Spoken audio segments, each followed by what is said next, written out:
Let's do this. Good evening, good morning, good afternoon, wherever you're watching, wherever you're listening, whether it's just gym or on the drive. I hope that your day is going great or getting consistently better. My name is Toffees. You can find me at Toffees TV. But you are tuned into episode 4 of The Drop podcast, brought to you by the good people at Awesome, a tournament hosting platform and organizer that's been killing it on Sundays. If you want to check out their tournament, Cameron, I, and a couple of others, actually everybody here, is in it every Sunday. So make sure you check it out. And of course, Ace Republica Gamers for setting up the computer that we're broadcasting on. So kudos to those guys. I appreciate the help. That said, let me do a quick introduction for the guests who are here today. Yes, you know me. You probably love listening to my voice, or you tune in just because you have to suffer through it. But these are the guys that are here, or why you're probably here today. Above me is none other than Cameron Davis. He is an analyst, play-by-play caster, and interviewer for Ozone, PUBG Online, and several other groups, including Gamescom most recently. Cameron, how are you doing today? I'm doing good. It's been a long day, but glad to be here. Excellent. I hope that you can really break free during this from your long day during the show, much the way that your bangs are breaking free from your hat as we speak.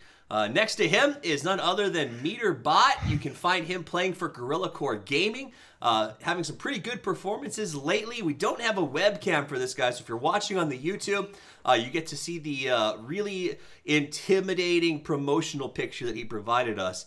That, from what I understand, he does this so that guys like aimPR are going to be scared of him when they go up against him next week. They're going to be like, this guy crosses his arms like a boss. How are you doing today, Meter? I'm doing fine. It's pretty late, you know. Still up for you, Toffee. So I'm good. That's true. It's like, it's what, 5 a.m. for you right now? Yeah, it's 5 p.m. So after this, you'll have some eggs and bacon maybe, and you can blame me when you No, I have to play PUBG because team training started. There you go. So get through this and play lots of PUBG. This is the grind life for the pros. Last but not least, across from me on the other side of the box is none other than Team Solo Mids, aimPR. Aim, how are you doing today? Your mic is muted, my friend. Okay. There it is. Pretty good. Long day. It's 5 a.m. as well here, Germany. Jesus. So. Okay, so we got a lot of guys who are up really late. I hope you weren't up super early this morning. But if you were, then I really appreciate you being here to talk about some PUBG. Long story short, this is how the podcast works for those of you guys who are new to it. I have learned in my years of esports coverage that we esports folks are very long-winded, and we talk and talk and talk and talk. For that reason, I've got a timer on the screen that keeps us at about 10 minutes max per topic. We may not use the whole thing, but it keeps us from just going on and on and on and on and on and on.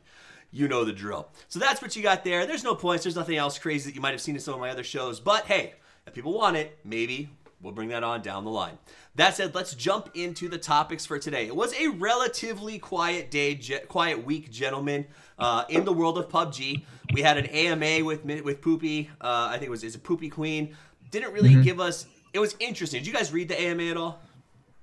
No. Yeah. I haven't, no. That's the general consensus. She's the community manager, and most of the questions that were sent to her from Reddit were like competitive esports based, which made me laugh because like every answer was like, well, I'll talk to the team about that. So it wasn't like we got tons of reveals there, other than like sort of how the community outreach has been going, and it's been going pretty well. Other than that, it's just a lot of sort of getting our head around a lot of big changes that came out a couple weeks ago. One of those big changes was the Mini 14. This is a gun that came out that I don't know a player. I know a couple of like pub players who surprise me when they say this, who don't like it. But everybody else I know loves the Mini 14, runs it not only as a sniper rifle, but also as like a short range primary. And most of them will say this thing needs to be nerfed somehow. I'm especially interested in PR and Meter, your positions on this. Do you think the Mini 14 is as strong as everyone's saying it is? Yeah, definitely is. I would not use it short range because there's like a way better like stuff you can use. But yeah, unlike me, like I said, like long range it shines the most. The bullet travel is way too fast. The attachments that you can put on, it almost have no recoil. You don't need to like, you can just aim on the body of a moving target and you're gonna hit, like you're nailing people in 4 shots. I think the problem about the gun is it makes other guns useless, and I don't think it should be in the game. Fair. What's your position on that, Aim? Yeah, I think it's a strong gun right now, and people will keep using it if it's a strong gun. I mean, you get to kill more people with it. It's easy to use, no recoil. One way to nerf it, I would say maybe a smaller magazine, just like the SKS, do it like 10 and 20, and play with the recoil a little bit more and have it a little bit more random at distance. Yeah, I mean, I was looking at some numbers, and I think that some of this is just data mine stuff, but I was reading that it was the only gun comparable in terms of travel speed is what, like the AWM and maybe is it the M16 or the M24? Yeah. It's like 914 meters per second or something ridiculous like that. So yeah, I think we actually talked about this a little bit last time, did we not? Well, we postulated that it had a really fast travel speed, but we weren't necessarily, it was new information. This time around, we can for sure say it's 900 plus meters per second. Meter, how would you nerf that gun to make it functional within the context of the game? Is it just an airdrop weapon, or can we just fix it with recoil? I think it could be an airdrop weapon, for my opinion, because I think it's at the moment it's like way too strong. Like, I don't know, like if you like nerf the bullets in it, I don't think that would made a huge difference, because if you have 20 bullets, you're still gonna nail people from range. It doesn't matter. Right. Like for me, I think like it should be airdrop only, maybe. I disagree with that.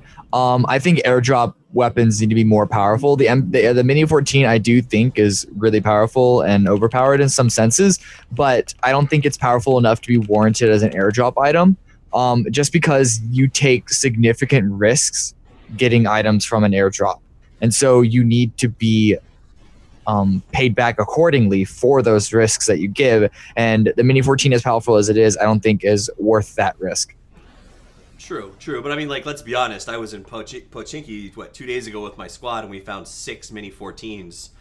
That's absolutely ridiculous. I think more than anything, the biggest thing that the game should immediately nerf on a hot fix should be magazine size, because even though the SKS deals more damage per bullet, the SKS I believe travels. Does it travel faster or slower? Way slower. Slower. Definitely a lot slower. Okay, it travels slower as well. It just the only thing that the SKS has over it deals more damage with a smaller magazine and heavier bullets. There's just no reason that for 20 bullets in a single clip for a Mini 14 is ridiculous.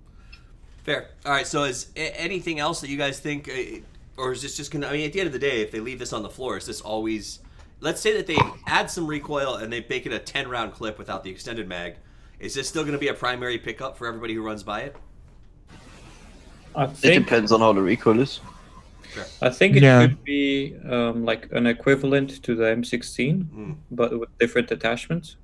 So you could keep it until you find an SKS to put the like a compensator or an extended mag on the SKS, so you don't keep them in your backpack, so they don't take as much space. I don't know, something like that. Okay.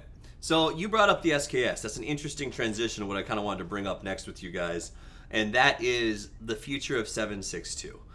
It feels in a lot of ways after the AK nerf, and this is, I know some pros still use the AK and don't mind it for spray down situations, but I can fairly certainly say that in the upper tiers of especially solo play and squad, it's not uncommon to just find AKs lying everywhere because everyone passes them by in favor of SCARs, M16s, M4s, and really anything else they find. SKSs, as far as the sniper rifle world, have become really kind of just laughed at because you find M14s more often than SKSs. What do we do to bring 7.62s back into the game? Because I don't know, am I wrong? Do you guys have people who still prefer to use the 7.62s on your team, or is it like me where you're just dumping the ammo because you're done with it as soon as you find the right gun?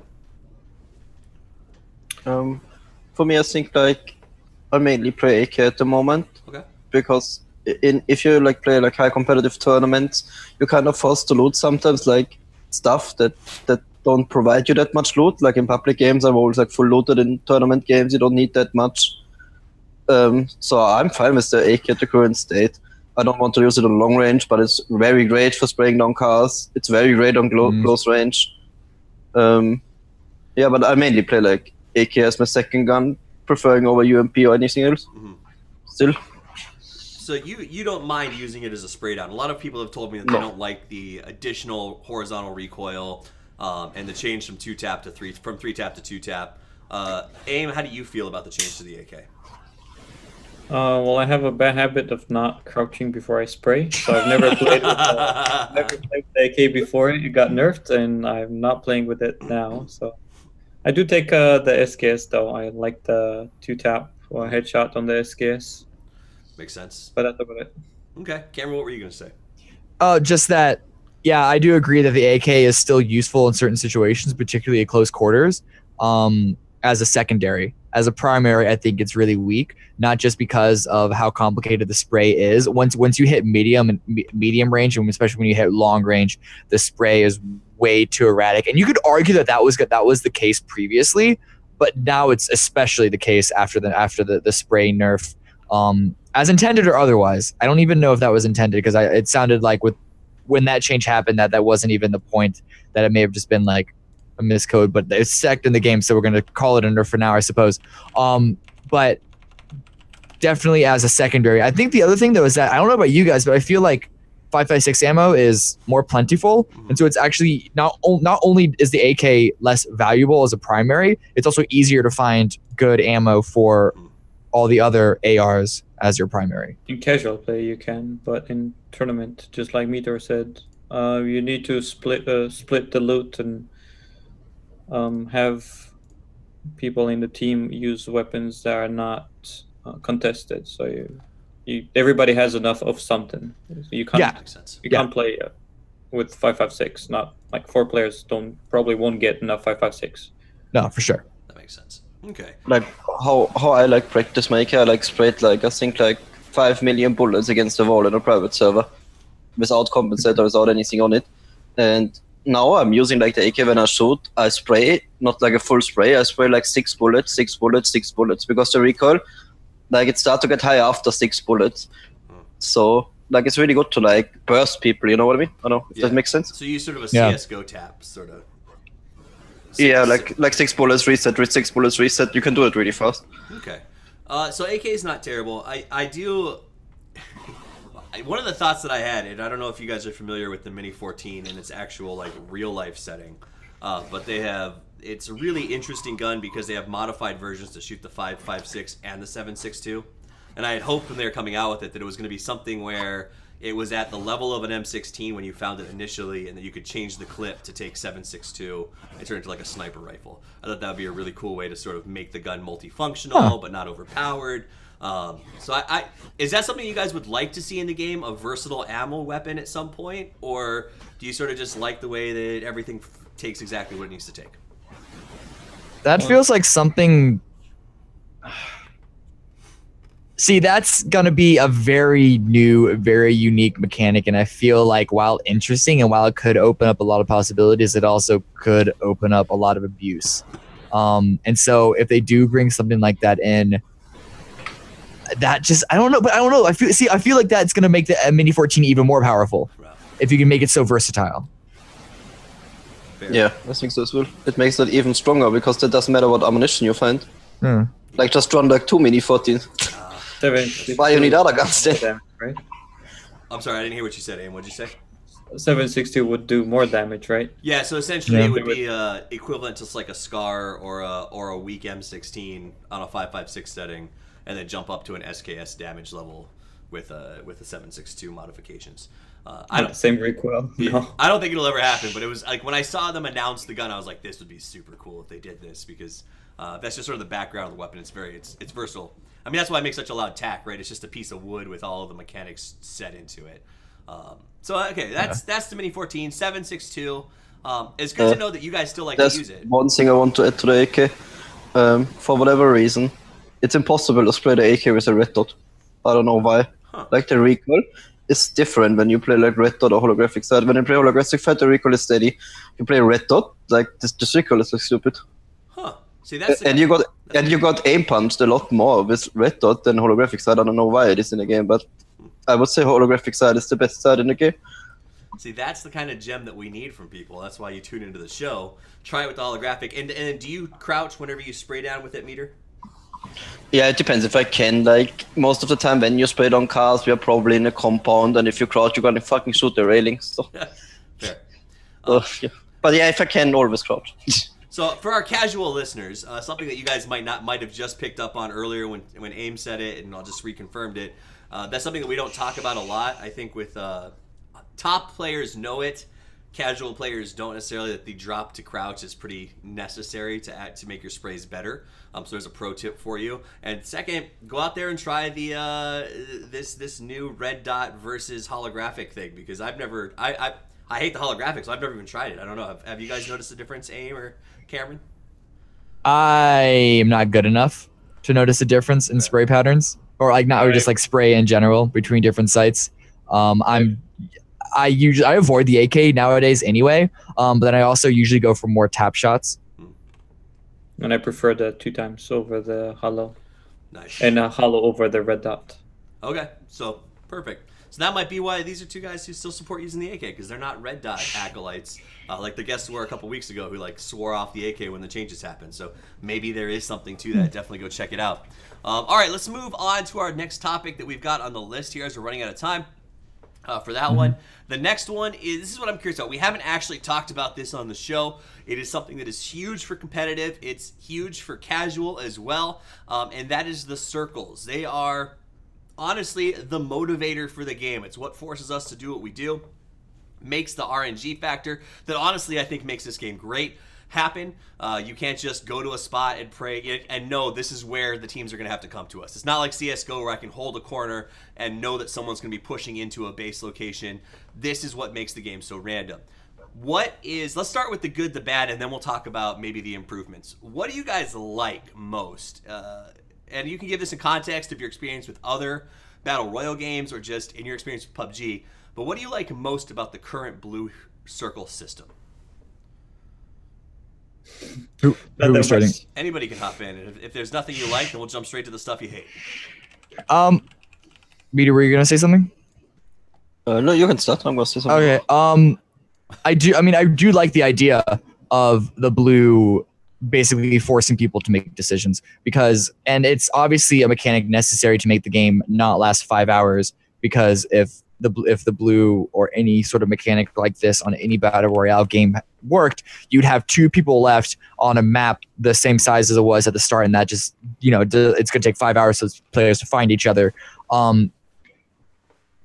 But I also like the idea how it ramps up over time. Part of me kind of wishes that it was more harsh from the start. I feel like it may be a little too lax right now. But I that's something that I still kind of like want to talk about with other people too.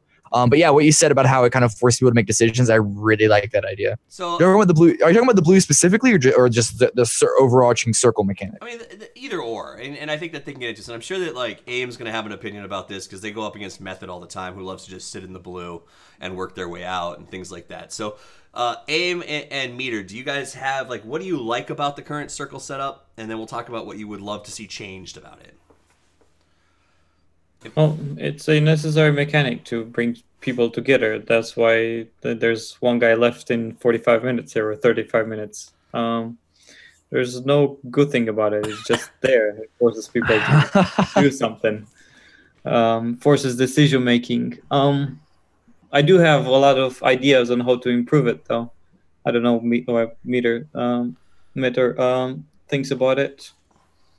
Yeah, I think obviously we need the blue in this game, otherwise it won't be a survival game. So it sounds like the general consensus is, we need it, but here's what I want to change. So let's just talk about what I want to change.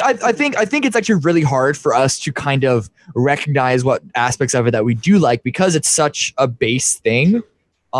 We all 3 of us, and I'm all 4 of us, because I'm including you in this, Toffees, I'm sure, are having all these ideas of what we think we can improve upon the mechanic, but that's not necessarily saying that, we think the whole thing is shit. But it's just hard to kind of, I guess, recognize what about it we actually do like when there's been very few changes to it from the start, outside of timing from the very beginning, versus just all these things that it kind of messes up in a way that we don't necessarily like on the games that we do play. Okay. So let's start. Amy, you said you had a couple of things that you would love to see from the sort of system. What would you love to see changed? So we come from Arma 3, where playing the edge is as much of an option as playing the center. But right now with the huge circle shrinks, where it forces everybody from one side or favors someone that's close to one of the edges. I think it should be balanced, as in not have those major shifts, and keep. In Arma, there was a limit of like 25% of the radius of the previous circle. So it could only move 25%. Now it can move even 50. So it cuts the center of the previous circle, and it's on the edge of the new one. So that would be one. We saw it at Gamescom, where there's 60 people alive in certain circles that permit that. And then there's the big shrink and brings everybody in, and there's a chaos where everybody shoots, and all of a sudden from 60 players, there's only 30 players. Right. We talked about it at Gamescom, and we suggested maybe adding for tournament play an intermediate circle. And also, being a tournament system doesn't really have to be like the public servers, and you can add a little bit more time to it and give time to teams to make better decisions or other decisions that otherwise are not permitted by, let's say, 1 minute and 25 seconds or 1 minute and 50. Was it that third to last circle is ridiculously short? I think it is. So you could stretch the time of a round from 30, 35 to 45 maybe, and have teams have time to make decisions. You can take a fight early before the circle shrinks. Now you can't really take a fight early. I've heard the consensus among a lot of pro players is that a best of 5 to 7 is sort of what they'd rather see in terms of these point accruals to the end of to determine who the big winner is. Do you think that if the last circles were slower to allow more strategic play, a best of 3 games would be more acceptable among the pro community? Because if you draw it out to an hour, 5 games becomes like a ridiculous amount of time to play. Yeah, I would say so. You can cut that to maybe 3 games. Okay. It's not that's not just a time aspect though. 3 games, also the fact that it takes instantaneous RNG making decisions based off of an RNG of the circle out of the not as much into the equation as it does. Well, here it still is a little bit of randomness on where the circle lands, but the teams get more time to decide their strategy, which means that the more strategic teams are going to be the more successful, which inherently means that you need fewer teams to smooth out the outcomes of randomness affecting it. Okay. Does that make sense? A little bit. I want to go to Meter before we get off topic too much, though. Yeah. Meter, what would you change about the circles, or what do you want to see? I think the mid game is way too slow in this game at the moment. Like, I don't know what to do about it, to be fair. It's like hard to do something about it. I'm fine with the mid game, but the thing is, what I want to see from the circle is it should not be possible to get like a top 5 rating to sitting in one house in like, let's say, North Georgia and like heal against it, because I think that's not like how the game should be played. I mean, it's an abuse of the game, abuse of the blue circle. I don't know, I would fix it like players getting stacks, and then like on 100 stacks you can't out heal it anymore, and that would be allow other teams as well. If you don't take blue, even the last circle should be like okay for you to fight in because you don't have stacks. But if you have the 100 stacks, you should maybe like run out. That's maybe my opinion on that. What I want to see is like the blue circle should be a little bit, if you play on like not very low details, the blue thingy is like really electricity wise, and you can't really see players in it, and it kind of forced me to play like very low settings. I don't like that. So you would say almost we could do something like add like an irradiation meter, where like the longer that you're in it, the worse it gets, and maybe if you spend some time out, it falls off a little bit or something like that. That's interesting. Now, it should never like fall off. Okay. If you have 100 stacks, you can't like out heal it anymore. Fair. But if you have 0 stacks and it's the last 3 circles, you should be able to take a fight in the blue even, if you want to. If you don't have stacks, if you like provide your team not getting like in a good position before, so you're able to fight. But if it gets to like 100, you should not be out heal anymore. That makes sense. That would prevent all this like outside zone campers and stuff. A lot of like new tournaments don't know the rules, and I see like people like sitting in the blue and getting top 5 spots. And let's be honest, in 3 games, if you secure a top 3 or top 5 finish in every game, you're probably gonna win the tournament. Now, what do you guys think about the first circle? Could we add 30 seconds to the first circle and say remove the third circle and sort of expedite the mid game but allow time for looting in the first circle, or is the first circle long enough as it is? I think this first circle's too long. Interesting. I don't think the circle is too long, because if you land, like, let's say on the left side of the map and the circle is right side, you don't have a car. If the circle moving too fast, you have no loot and running through the whole map. That's fair. No, that's true. It's not something that I've actually fully thought. Because I'm not a pro player at all, this is not a surprise to anyone here. I'm mostly just an observer and a spectator. And so it's just an idea that I've had to maybe kind of speed up some of the early action. But that's a good point. I actually never thought about that. How like when the circle swings so far away from you, then it actually does screw you up. So yeah, maybe not. And like at the current state, these circles where they are at the moment, they force car play. If you watch like pro play, there's cars all around the place. Like, you're not able to run in these games. It's not possible. Not in the way it is right now.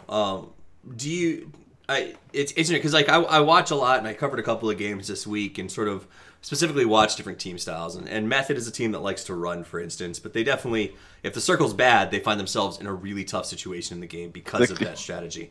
The question is and when I watch these games, and you guys can tell me if you feel this way as the players, it feels like you land, you maybe take an early fight if you have to, but when that happens, it really kind of messes with your early game loot. So there's this frantic looting phase, and then everyone has to make a small adjustment to get into the second circle, where you sort of do a backup looting phase, and then everyone hides out for the next 2 circles and tries to avoid conflicts until we're sort of at a point where I can start taking fights that are advantageous to me. And then it gets a little bit more exciting. But those middle 2 circles seem very... like you're just sort of biding your time, hoping somebody else gets picked off, driving across the map. Because it's not uncommon, right? If you guys are in a house and you hear a car going by, the entire team immediately runs out of the house and opens fire on the car. Like, it's not like you expect them to stop and fight you in pro play. Do you think those middle circles need to just disappear, or is there a way to fix that at all? This is a very hard question. Okay. Like, I was thinking about like a lot about mid circles. It's so hard to like do anything. I don't know. What do you? Yeah, go ahead. I would say the reason why cars are so viable right now is just because while you're on foot, you're extremely vulnerable. It's different than Arma 3, where the bullet travel time was a little bit bigger, and there was a lot of concealment, so you could dodge bullets and you could get away with moving on the map. But here, once you're away from your house, away from your tree, and the way firefights and vision works in this engine, when they see you, it's too late. They can land a lot of shots accurate on you. And so let me ask you this. Liquid was on here last week, or I think it was last week, and commented that the current meta, pro meta, is get cars because you're going to need them in the last circle for cover. Is that something that you guys like, or is that something that you would like to see fixed somehow, so you don't have to sort of create car forts in order to win the game? There's some areas around the map where you like have to do it because there's literally no cover in the map. Like what you're supposed to do. Like, right. Exactly. Okay. So, exactly like I said, there's no the map doesn't give you options but to move your cover with you. So bring the cars with you. Okay. So you can use them. I don't know if that's a downside, if that's like a fault of the map itself, or just the fact that cars are really, really good at cover. No, it's the map and the engine, I would say. I mean, you go to Gatka Fields, like, what are you gonna do? You got a bush, and you hope a car, and otherwise you're dead in the water. Okay, yeah, no, fields, you're right. Fields, like, you're kind of screwed and everything, but I feel like in final circles that land on more hills areas or rocks area, like I'm talking south, this is an exaggerated example, but south of ruins, or even the places around lumber, or just hilly areas where there's rocks and trees, that a good tactical team who also knows the map is able to use the terrain to their advantage for cover. You don't have time. Mm-hmm. Exactly. And so I think that fits into Meter's argument about maybe we can expand the sort of last circles a little bit, make them slower, give more time to sort of take strategic points. Because right now, If you watch some teams, their strategy is the second the circle is established, race as fast as you can to the one strategic hold point in the circle and sit there and hope that you can fight off anybody else who tries to take it. And that does become difficult. Or you do what TSM would do in that situation, which is bring a bunch of cars in with you, set up a fort across from the strategic position, and try to win them in a shootout. So it is a tough situation. Now, that is something I kind of wanted to ask you guys about, since you got there already on your own, and that is vehicles. In this game, we know that they're insanely powerful. Do you think the balance of cars is good enough in the context of like the cars that are spawning? Do you think that there should be more lemon spawns? And when I say lemons, I'm like the 3-seater bike, cars that get you where you need to go but aren't optimal in terms of the fight. Do you think that those should be taken out of the game completely? Like, because we're looking at a new map, and I know Bluehole is talking about, okay, what vehicles are we putting on the maps? How are we going to balance this thing? Do you think that those lemons should exist in upcoming maps, or you do like it the way it is? Man. The problem about at the moment, the current car situation is exactly in pro play. The server can't handle all the cars. It's so frustrating. You have let's say 20 FPS. You're not able to shoot if everyone starts moving. This is I don't know. But more cars would even make it worse. But I think maybe I don't know. It's really hard to say. I just don't like the fact that the server can't handle the cars in pro play, and it's really frustrating to play sometimes.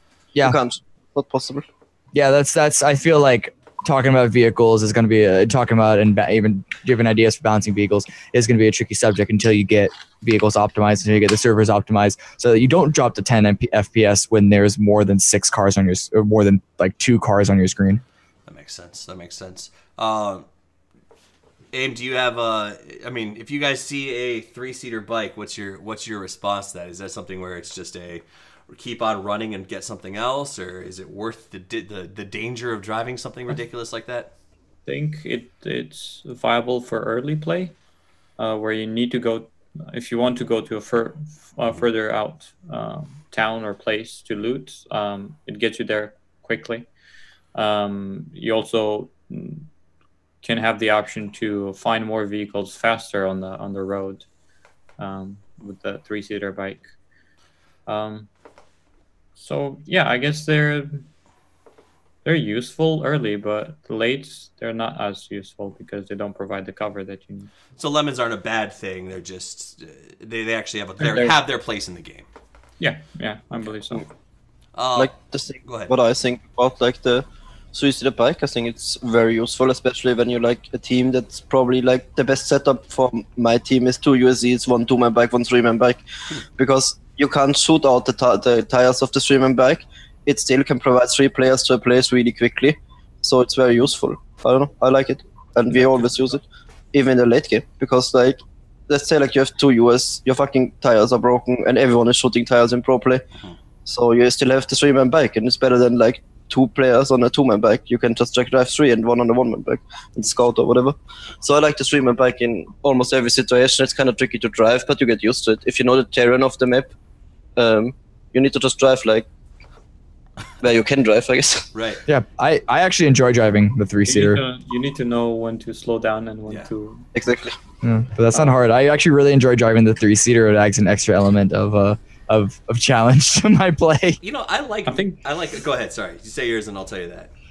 I think the meta play will shift from vehicles to less vehicles and the other way around, just because people will get shut out of vehicles, or their vehicles will be shut out by players in bad position, knowing that if they leave those vehicles with their tires on, they'll have a harder time later in the round. So that's true. It will shift probably. More people in vehicles and then less people in vehicles on the map. And it seems like if they start to toy with circle speeds and stuff, that is definitely a shift that it'll make. I was going to say I like Meter because Meter's like the antithesis on me here. I say I hate the AK. He's like, nah, man, I love the AK. I'm like, man, I hate 3-person bikes. He's like, no, 3-person bikes are the best late game vehicle. So we're going to keep that going. And it's not the best late game vehicle, but it's you like that? Never said it's the best vehicle.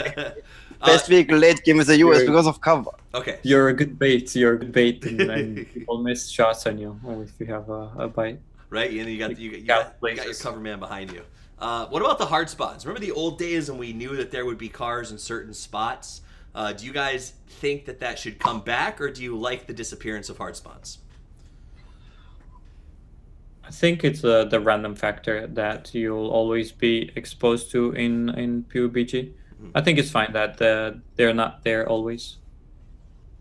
It's a risk that you have to take every time. Yeah, this thing about like when there was hard spawns, you literally see like 4 people going for like one hard spawn, like 4 teams, and then like one team get in the car, maybe one dies because they get punched out on the way or something. It was fun, but I don't think that should be in the game. But even if you watch like now, there are like kind of hard spawns on the map, like there are spawns on the map, and every pro player know where the spawns are, so it's literally the same thing. People going the same way for the same car.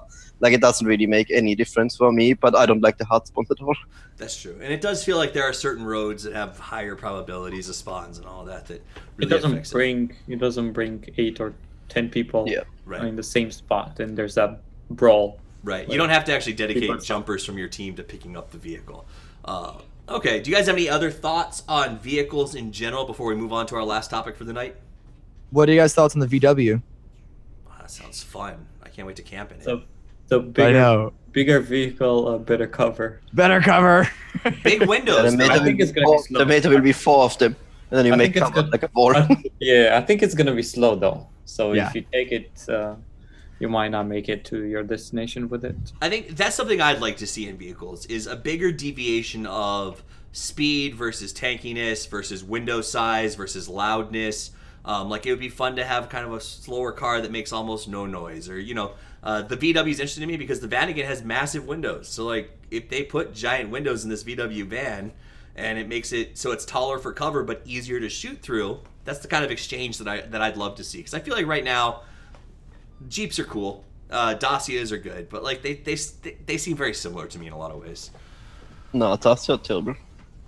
Go uphill with a Dacia. Oh, well, yeah, that's true. That's fair. That's fair. Like, it's the same as the streamer back. Like, you have to know where you drive with the Dacia. But the thing is, I think maybe the new car could be like really cool. I don't know. Yeah, I think it'll be fun. It sounds like they're doing a bunch of new cars for the cars relative to the map. So that sounds pretty neat. And I think like the first thing in the game is the buggy. Yeah. And in first person, the buggy is so loud that I can't hear my teammates in voice. I don't know what that is. Like, it's so fucking loud when you sit in it. It's loud. It's loud. But it should not be that loud. I think you should have like maybe like sound options where you can put down the volume, because I can't hear anything when I'm driving this. I need to like mute my game to understand my teammates where we are going. And that's something that I think Andrew said in his AMA, that they're working on downing some of the driving sounds, the plane sounds, the airdrop sounds, the things that make you control M while you're driving. Because I think that the plane is really like, let's say like, well, it's cars, but I think plane is the same thing. Every time I push something, I feel like a plane is going right over my place. I'm like, what the fuck? Yeah. It's so funny because you can't hear anything, and you can use that to your advantage. I think that is fun. Well, it kills me when I do observing. I don't know if you've met on this camera, and it's like you go to a fly camera so you can look down on a fight, and then an airdrop plane comes over right next to your camera, and it's like just destroys everybody's ears who are watching. It's just insanely frustrating, and you feel really bad. I haven't had that happen to me. use more fly cam. It could be something that. Oh, by the way, nice spectating abilities. I really enjoy it. Thank you. Yeah, you could have an option maybe only for the spectator not to hear it, or to be able to lower the volume with a hotkey or something. Just go 50% volume on environmental stuff. Yeah. I think we'll get there. That sounds like it's something that they're working on, but they're going, well, we need to work on optimization and desync and all these other things more aggressively than sound, because that's not breaking the game. All right, last topic I want to get to is, we don't have tons of time left, but I want to talk about it, and this is the tournament talk. This is an interesting thing for me because this is a burgeoning market. I used to work a lot more in the Dota scene. I know Cameron, you spent a lot of time in CSGO. So we had the pleasure of doing some casting and some personality work in established scenes that had sort of go-to tournaments, and the Wild West had died off. We're not in that right now. This is the Wild West of PUBG. You apply for a partnership, you get it from Bluehole, you can do tournaments. There's no rule on if you do it 1 day a week, 6 days a week, or 30 days a month. You as pro players are trying to get into these as many as you can, I'm assuming. Let me ask you this. How many is too many tournaments? Do you already feel like there's just too many options out there? Do you want to see more? Do you guys feel like your schedule is just jam-packed? Is it becoming stressful, or is it still, this is exactly what I want? I don't know. For my team, we are like all full-time. I can play tournaments 7 days a week. I don't care. Okay. The thing is, you have to like choose what tournaments are worth playing, because I consider my team a pretty high-tier team, and I would not play a tournament with tier 2 teams, because why should I do that? I mean, if it's for a qualification or like money or whatever, I'm gonna do that, but at the moment we just choose like the tournaments we like want to get in, because there's so many out there. Okay, and I'll go back to that in a second. Aim, do you guys feel like there's too many, or do you guys feel like it's a good amount of tournaments going on right now? I think it's a good amount. Screaming, it's kind of difficult, just because it involves at least 20 teams in squads. It's even more difficult as a solo player to get a good amount of players in the same server with you. What I experienced at Gamescom, I never experienced in any of the ladder play since PUBG started. So people are skilled and to some extent predictable. You know what they're gonna do. And it's a nice feeling. So yeah, that's the thing. I think the communities and Awesome and everybody else that's organizing tournaments daily, I think it's fine for the teams, just because it brings them together and there's somewhat of a schedule. People get training. It's the prizes are not that big, but we're using them as bragging points and training. And obviously, if there's a bigger one organized by ESL, right, like Gamescom, then so everybody's gonna attend. Everybody's gonna have the practice and training. And so you both brought this up. Ready for it. ESL, that's a gimme, right? If there's a Gamescom or some sort of LAN event where you get to go to a big show with all the big names, we're gonna go. Now the question is, when we talk about, you guys say you use these tournaments for training, you're deciding who to play in, there's a lot of tournaments trying to get the premier teams to sign on. What do you guys look for when you pick your tournament? Are you looking at prizes? Are you looking at competition? Are you looking at format? Sort of what drives you to choose to play with the tournaments you choose to play with? I think the first one is the competition. There's the teams that are attending, and second one might be format. We prefer first person, right, so we will prioritize that. And I don't think prize pool is there other than like a esports event. Yeah. Or, prize pool is non-existent. Not yet. I don't think they're allowed. Allowed. Yeah, not yet. That's why. Yeah. So non-existent prize pools. Now I do want to, before I go to Meter and ask him the same question, I want to ask you this, Abe, because there was a rumor going around. Not this week, the week before. You played Awesome third-person perspective, and people were saying that TSM has played a total of 6 games in third-person since first-person came out into beta. Is that true, or do you guys train in both? We enjoy playing first-person. Okay. Fair. Do you bite the bullet and say, God, tonight we have to train in third, or it's just sort of a, we'll do it when we have to? It's something that we're trying to get.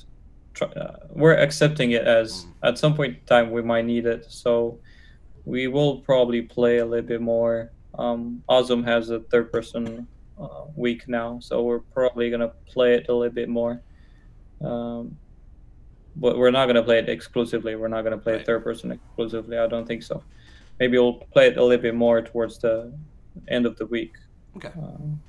Yeah. Fair enough. Meter, back to you guys. What do you look for when you talk about what tournaments you decide to play in?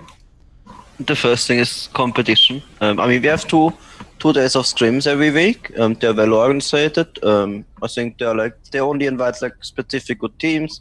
We had a lot of fun playing it. There's a lot to learn here. But most of the time because there are non-cash prizes at the moment and like not much to win. So at the moment we are using tournaments as well as kind of like practice or scrim. Okay. To prepare us for like bigger tournaments or later tournaments. Then second, I watched on the format. I was a player that never thought first person is gonna be with me. I hate it. I couldn't think about it. Now I play first person. I have to say, I'm not gonna play third person again Fair. in this game. All right. This game is absolutely fantastic in first person. I was like the biggest, I will never play first person. But it's fantastic for me, fantastic for my team, but we are really good in third person as well. We still train both. We focus on first person at the moment because there's more stuff, I guess. But we are really good in third person as well, if you can see the latest awesome result when we played third person. Absolutely. No, and Cameron can vouch for this. I was a hard third person acolyte for a long time. And I've come around to squads in first person. I still think duo third person has a lot of potential down the line, but that's just my personal position on duos.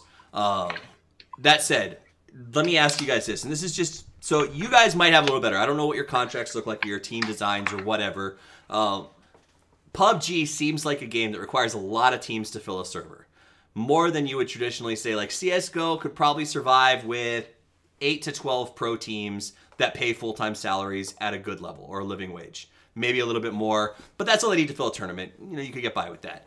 PUBG, we're going to have 22 to 25 consistent pro teams that are paying a wage. How long do you think our current model is sustainable before we have to start seeing prize pools? I mean, can we go on for another 6 months with no prize pools whatsoever and continue to sort of get these high level of play, or are we going to start to see that drop off if, say, Fortnite starts adding prize pools? I don't think you can put them. I don't think you can put them together. Fortnite and PUBG. I don't think it's a competitor. I don't think PUBG has a competitor right now. That's good. Do you think that if we don't move to prize pools in the nearest future, we'll start to see a drop off on level of competition, or do you think that it will maintain itself? I think people will look into competing, but at the same time, I think that the game needs balancing so that the viewers enjoy watching it as well. I think the viewer count will be the reason why they will for why they will keep doing tournaments. The viewers will bring in the money through advertising and other stuff like that. Prize pools didn't invent competitive gaming. Competitive players invented competitive gaming. Exactly. People will compete. That's true. But the money will come probably not from PUBG, but from advertising. And just like Counter-Strike model. And to a large extent, in a lot of ways, I respect a PUBG for not allowing prize pools right out of the gate. Because, let's be honest, with 12 million copies sold and this many peak players, I'm sure there's a ton of sponsors who would potentially be interested in getting in early on these tournaments, providing small prize pools of some sort to sort of jump off and say, hey, we were the first ones to do this. And they've sort of said, no, we want to make sure the quality and the experience is right, and we know the balance is there before this becomes overly monetized. The question is just, how long do we make those people wait, I guess.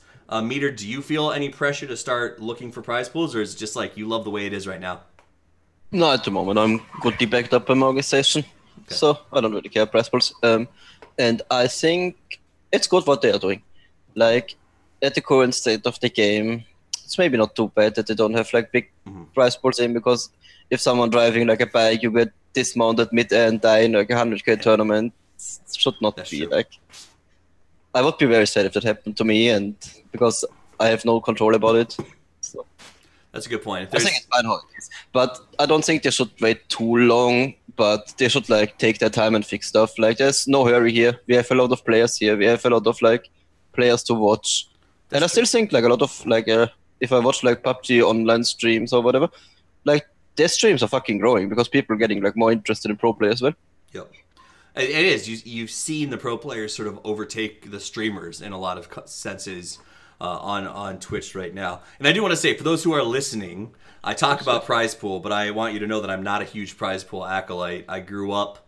I'm probably the oldest person in the room. I grew up in the days when we would drive to colleges nearby and play GoldenEye for a 6-pack of beer, and that was my esports that I grew up with. So this new esports world has been crazy and interesting to me, but I do love just that good old-fashioned play because I want to brag about where I am on the leaderboards or how I did in a tournament, and that feels pretty cool. So I've also want to say, and this is for the organizations that might be watching, I do want to give kind of a shout out to them because there's been a lot of organizations jumping in and sort of supporting teams, and I don't know how the contracts look or if they've been amazing or not amazing or whatever, but it's really cool to see them willing to do that without tons of potential return right now, right? Like there's not prize pools to help pay them off.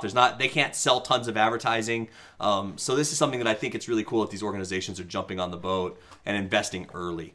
So kudos to them. A little bit of a side piece right there. Do you guys have any last thoughts on tournaments in terms of like the future of tournaments before we move on to our lightning round and call it a night? Okay. I'm still struggling trying to figure out the best way to do a single weekend tournament, as well as the best way to keep bottom tier, but like the teams at the bottom of a current ladder invested in the later stages of even a full lengthy season like Awesome and PUBG Online have. It's something that I kind of think about almost on like a bi-weekly basis, that I try and nail down any sort of idea that I can have. But honestly, I think that's the biggest struggle, is unless you want to have a single first place finish decide everything, like unless you want to have the points be super stacked, high stacked, then you need to find the biggest struggle on having a single weekend tournament that you see in Dota or CS, as well as the end stages of a league, is there's got to be something to keep the players who are obviously not going to win invested. Interesting. Well, I think that for me, and I'll leave with this thought, is I've had a chance to watch a lot of different tournaments and a lot of different formats. It seems like what we're going to start to see is the long-term leagues are about brand recognition and performance and improvement and getting yourself invited to the weekend tournaments like a Gamescom. And then what you're going to see at a Gamescom is you're going to see a best of 7, a best of 9 series. Everyone plays. The top 24 teams in the world are invited. The top 6 positions pay or something like that. And that's just it. You play in the tournament so that people recognize that you're good and you get invited to the big show. And that's just sort of how I think a lot of those Swiss designed brackets like Osm's using and stuff might actually work out, because you can work your way up through kills, you can work your way up through placement, you can grind your way into the top over a longer period of time and hopefully get the invite. Because that's what it comes down to, right? Gamescom happened once. It had a good payout. You wanted to be in the top 24 teams on the globe or the best players when that happened, because you want to make sure you have your chance to win when it comes up. I hope that it's bigger than this, but I feel like PUBG is going to be a 4 to 6 major tournaments a year type of game. And you want to make sure that you're winning the little ones so that you can be there for the big money when the majors come around. And that seems like a kind of the best structure at the moment. Yeah. I come from Counter-Strike, and so when you say 4 to 6 a year, I'm like, right. No, that's it. Because like right now, Dota's got what is it? Four majors, 1 international, 6 minors. So I hope how our 2 games define major, minor, etc. are different. I'll give you that, but still, just saying 4 to 6 major, capital M. I'm just like, we're in Counter-Strike, we only get 2 a year. Gotcha. I mean, just large. And when I say major, let me just say this. When I say major tournament, I mean large prize pool. So that's all we have to talk about there. Okay, lightning round, and this is what I'm curious. I don't even know if you guys play solo. I assume that you occasionally do, because everyone else logs off and you want to have a drink or just kill some time, or maybe want to, go to another server where you're not ranked at all and just pwn some noobs. When you play solo, where is your favorite place to solo drop? That's what I want to know. Quarry. Quarry? Really? So strange. MeToRBOT.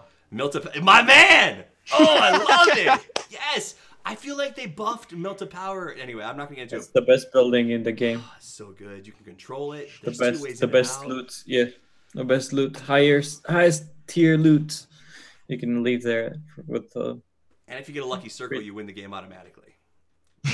Oh, not really. Well, I don't know. I mean, uphill push. You need to shoot some people for that. Well, yeah, that's fair. But, it's like the logging camp is a really great fight spot if you have to move up the hill. Anyway, I love MeToRBOT. Meter, what do you love? I use solos for poor aim practice or warm up. Most of the time I drop soft shots. Okay. So you like it, some like it hot. I get that. All right. So Meter likes... I'm gonna second that. I like Quarry and South George. I don't know why you like Quarry. He made me drop Quarry last week. It was so boring. I would never drop it Quarry. It's so confusing to loot. It's so tedious.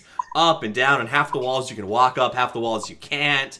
It doesn't make. It's so interesting and unique, and it's just, I don't know, straightforward things kind of bore me because I get bored looting if it's just like the same houses over and over. I don't want to have to search every log for a piece of gear, and half the time it's just a pair of pants. But you do you. For me. You do you, Cameron.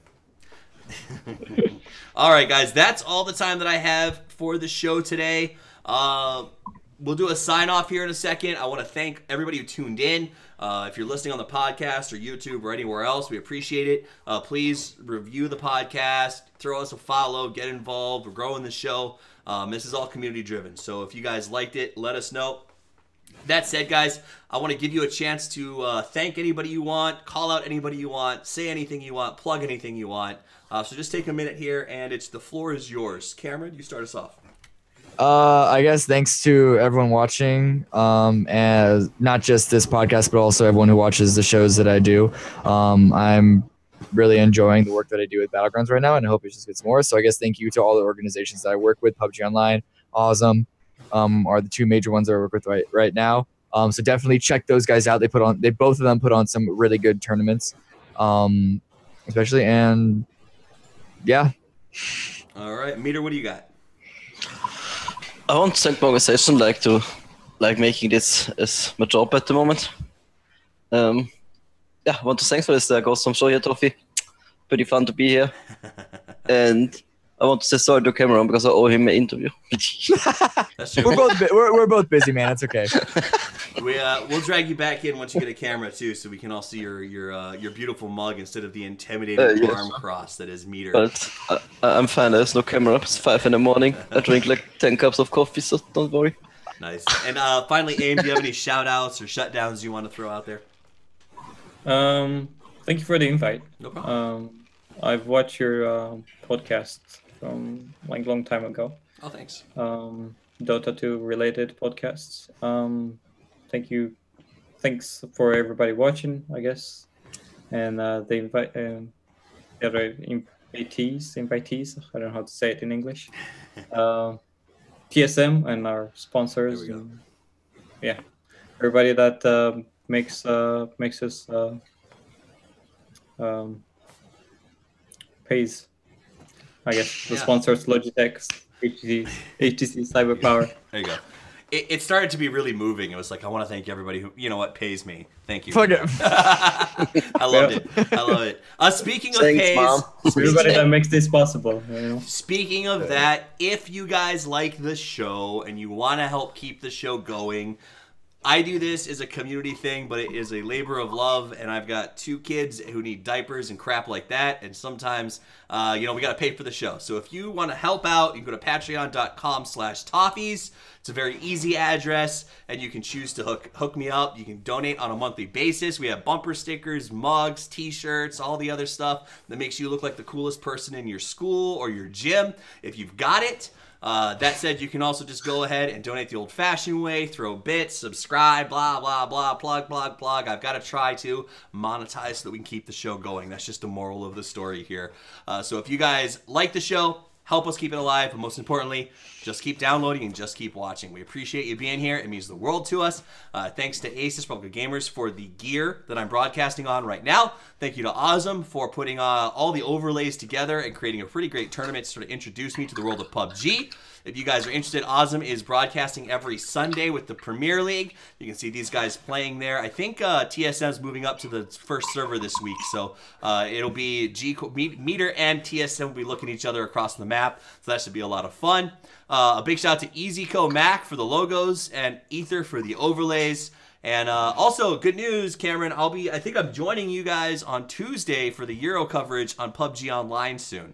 It's next week, so I'll be on Tuesdays. So You're scheduled tomorrow, are you not? No, they moved me off of it because I have kids, and I did not know I was scheduled. I didn't know I was scheduled. It was a surprise.